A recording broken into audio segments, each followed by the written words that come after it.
Alright, let's see. Ooh, another mission. Number 5 just reported that we're running low on gumballs for the Gumzookas. Can you run down to Pokey Oaks North and help her out? I guess. See you later. See you later. I still have other shit to do. I'm sorry, I still have other crap to do. Forgot this is a children's game. I'm not supposed to swear.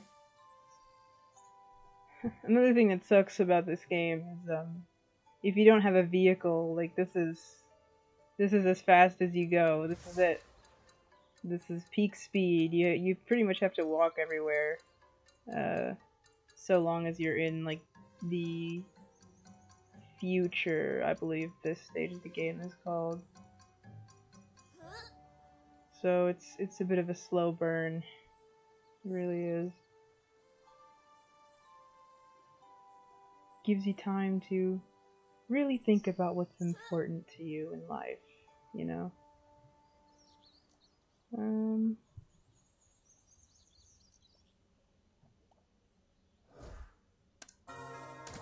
there? Wow. What a surprise, I have to defeat more shock tanglers. Well, at least I get crates out of this, so I can get some good drip.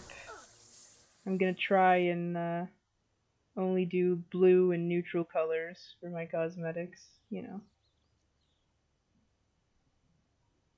know. More often than not, my characters in this game are wearing masks, because, you know, they just look cooler, in my opinion. Not that there's anything wrong with the anime eyes. I like these. Yeah, honestly, what got me into this game was was Ace's design. I don't know. I've always had a thing for the leader of the Gangrene Gang for whatever reason. Another 10 hours of walking, and I don't even know when I'm gonna get to see Samurai Jack again. Truly tragic. Yeah, it's just another good thing about this game is that like the already attractive characters just got even more attractive. Like Samurai Jack got freaking. I mean, he's attractive regardless, but this art style really does him justice. Professor Utonium is another one that they really did good with, I think, and Father from The Kids Next Door. Just basically all of the fictional, like, well, okay, Samurai Jack's not a dad, but like still, they did good with most of the fictional like men. I remember when these servers were like full, like to the brim. Like I would always see people running around mouths and stuff, hopping on top of buildings, having dance parties in the plaza. It's definitely a husk of its former self. It's so empty now. Maybe most of the people are already back in the past. Maybe that's what it is. You ready for a mission? Okay, I'll take all these. Open this, open this. Oh, these. Jeez, magenta pants. Hold on. Oh wow. That's pretty hardcore. I won't lie. No. I'm keeping up the scout aesthetic. I'll save those for later. Those would be good for like another outfit. If I can get like some combat boots with those, that'd be pretty awesome. I never really like pants that go above the ankles too much. I don't know, I just simply don't like the feeling.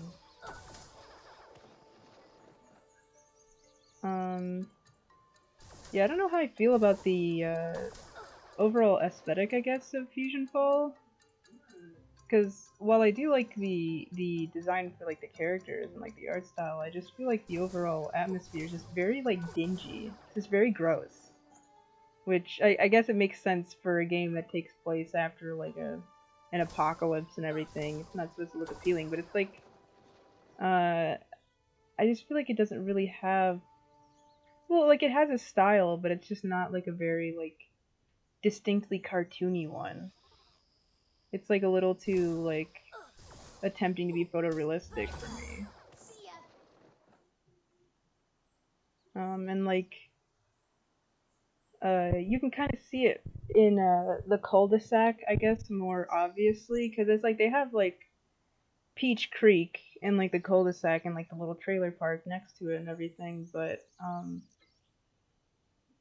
I don't know, it just doesn't feel like Peach Creek, you know. I don't even know like where I am right now. Like if you were to if I knew nothing about FusionFall and you were to slap me in this environment and told me like without having like a map or any like area labels like, oh, what place in Cartoon Network, like what Cartoon Network place is this? I would not be able to tell you. Um Pokey Oaks South. See, it's like this is not even like, I don't know.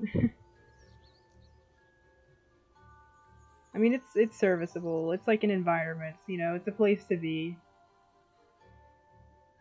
But I just wish they kind of, I guess, defined each area's style more.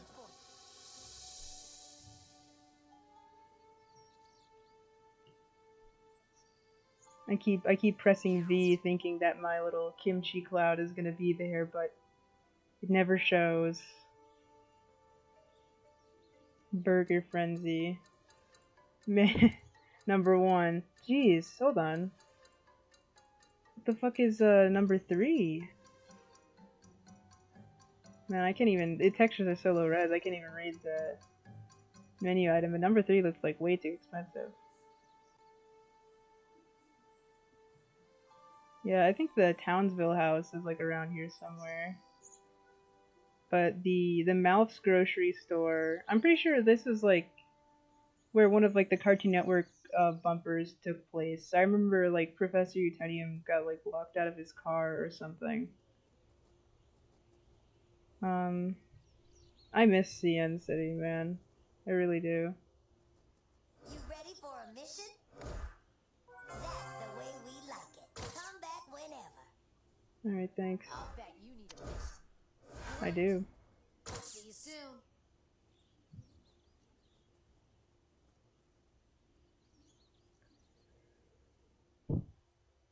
Yeah. One Cartoon Network bumper that always haunts me is the Johnny Bravo and Samurai Jack one. It was just rife with homoerotic tension. And it's like hard to describe. It's like if you watch it, like you'll know.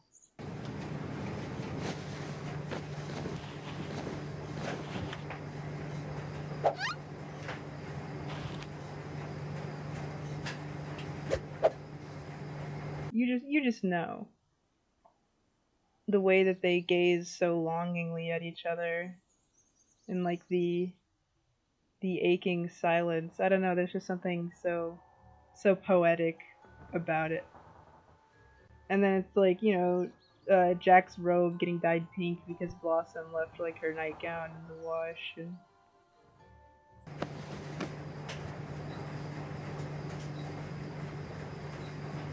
Laundry day?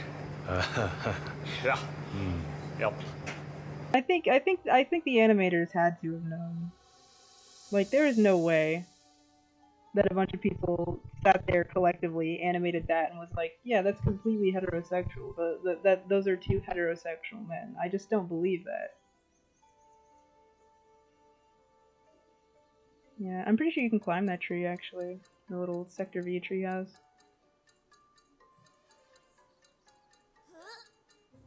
Stepping over the acid.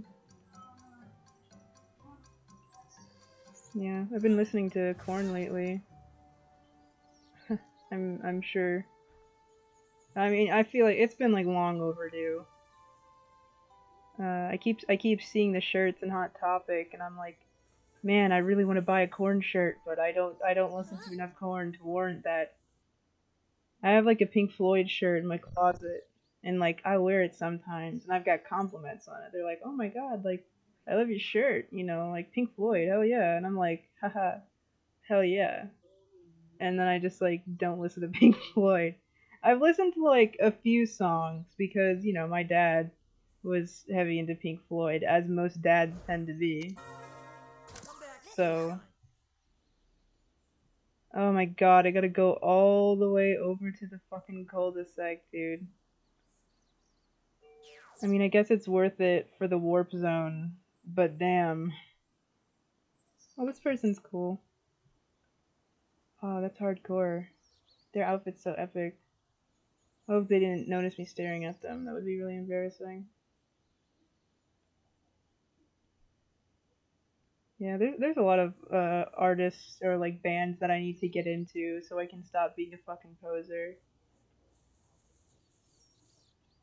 But it's like, it's like I know like, you don't have to know every song and every album to be a real fan, but it's like I feel like there's at least like a certain like level, I guess, that you need, like a threshold that you need to pass in order to like call yourself an actual like fan of something.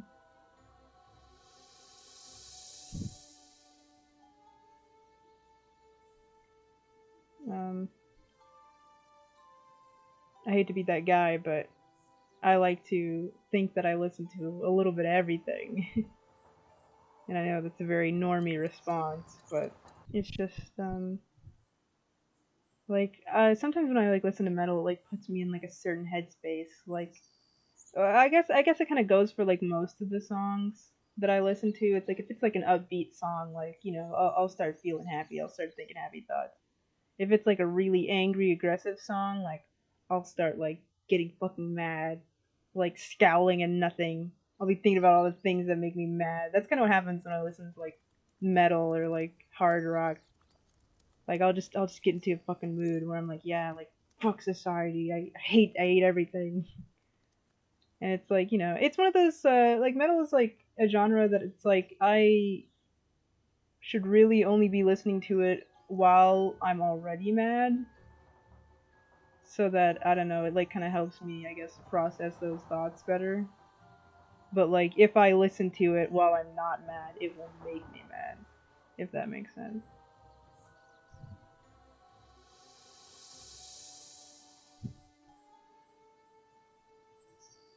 Yeah, the other day I went to the record store. I got myself some Smash Mouth. That was cool. Love some Smash Mouth. If you look at that, king of the cul-de-sac, Eddie Munson himself. Yeah. Oh wait, they got his new model in here. That's cool. His new model looks better. I mean, he still looks pretty ugly, but this one's a lot smoother for sure. Oh, I got pink bloomers. I'll equip this as my second weapon, just because.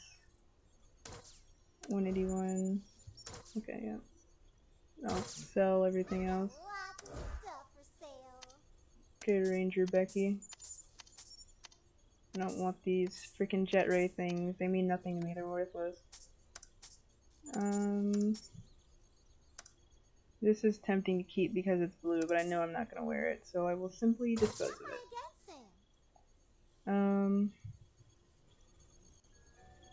Yeah, that record store is really nice.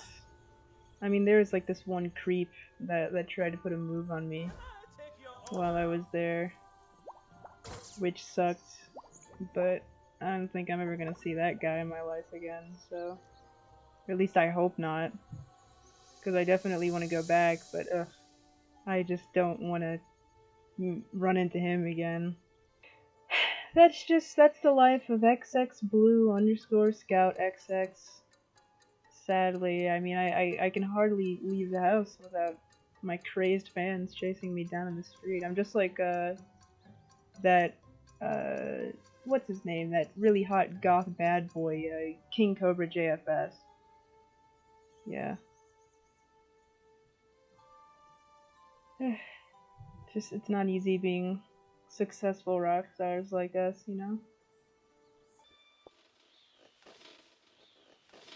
I would be very surprised if anyone has made it this far into this video. I would actually be shocked. Okay, number 5. Thank you. Yeah, Samurai Jack, he's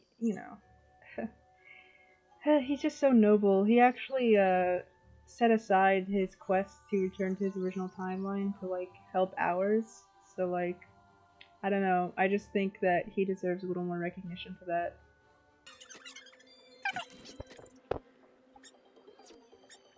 February is next month, guys. You gotta find your special, you gotta find your special sun pony and fast. I mean, February's, like Valentine's Day just kind of sucks if you're single and you actually want a partner. But I don't know. I just feel like people view romance as a sort of like end goal for everything, you know, because it's like that's where most movies end. It's like there's always some elements of like romance, even in like action movies and stuff. Even in genres outside of romance, there's more often than not like a romance with the main character in the movie, whether or not it actually benefits the plot or does anything for character development. It's just kind of there. But that's not always how it is.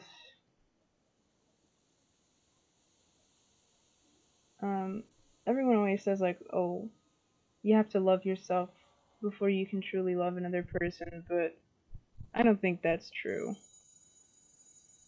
I'm more, I guess, subscribed to the notion of, you know, being neutral towards yourself. You don't have to be in love with yourself. You don't have to love yourself. Just be okay with you, you know? That's not such a, well, okay, maybe it is a tall order for some people, but it's a lot easier than loving yourself. That's a very strong verb. It's a commitment. Loving yourself, you know? There's a difference between loving and being in love with something, you know? So, I don't know. Just accept the fact that you are you. And that's really all you need to do. And I didn't mean to rhyme just then, but I did. So. Oh, jeez. Another nano. I mean, at least you get him pretty fast in the beginning.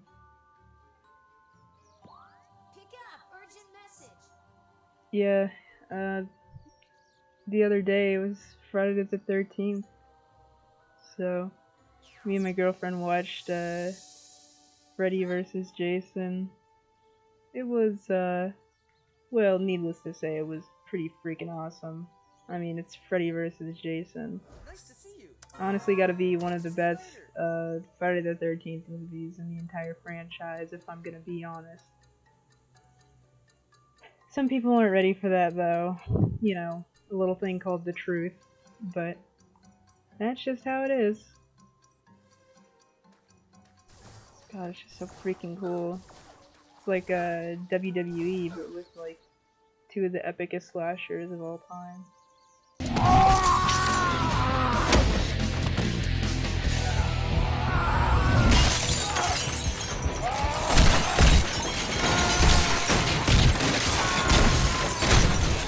I would love to see Michael Myers fight another slasher, but I don't know.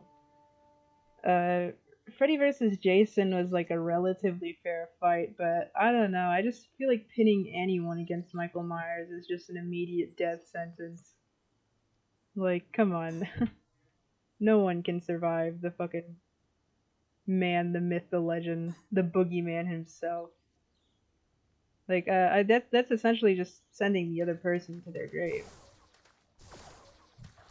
Ghostface would not last a chance. Ghostface is literally just a guy. I mean, two guys in the first movie. But regardless, Ghostface is human. They just happen to be very smart. But, Myers is not just intelligent, but he is also invincible. So I don't know, that is a little bit of an issue, I would say. There's so many good slashers out there. I wouldn't really be able to tell you who my favorite is. I have favorites, but like, oof, I don't know if I would ever be able to like point at one and be like, yeah, like that's the one. maybe Michael Myers. I mean, I like Myers for like his character. Sometimes watching like the original slasher movies are like a little boring. It's like as much as I have a love for the craft, you know, a love for the slash, if you will. The ones in the 70s just move so slow. They really do. Like the bad guy doesn't show up till like the last like third of the movie.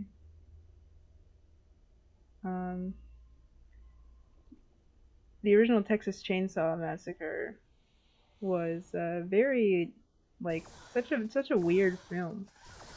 Very artsy, very like dramatic.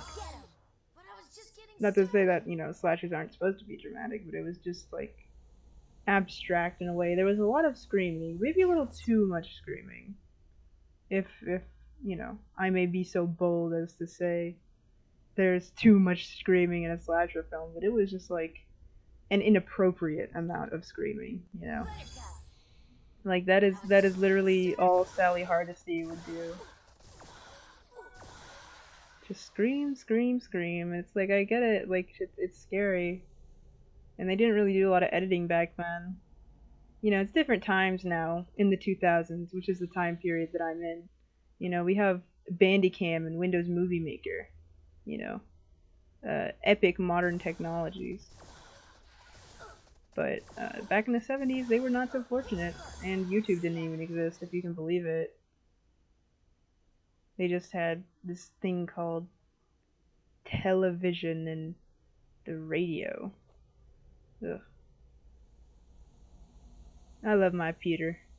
I really do. Hopefully I think Eddy has a healing power for his nano. I'm gonna snatch that because I need it. I'm tired of waiting for my health to heal manually. Alright. Alright, Fusion Eddy. You ready to meet your doom at the hands of extra bubbly scouts? Because I don't think you are. Alright. Awesome. Just fisticuffs, huh? Well. Alright, this thing. Great. There we go. Jawbreaker break. Eddy reluctantly shares a jawbreaker with you for a quick burst of health. Oh, that's cute. Thank you, Eddy. Communications online.